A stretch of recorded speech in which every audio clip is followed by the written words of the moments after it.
لو حسيت ببرودة في الكلام مع الزوجة وإن هي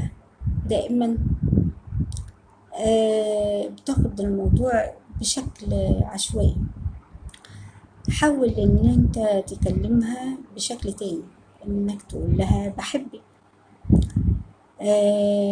تكلمها وتقول لها تعالي نرجع لبعض،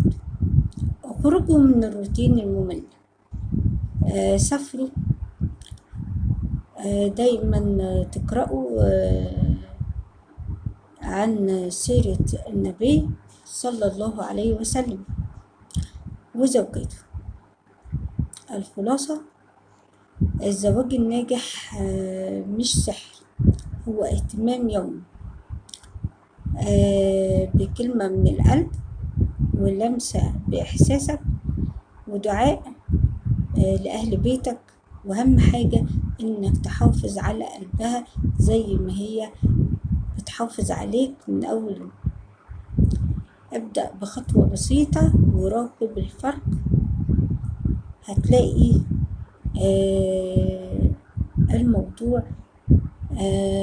وسر نجاحك هو أنت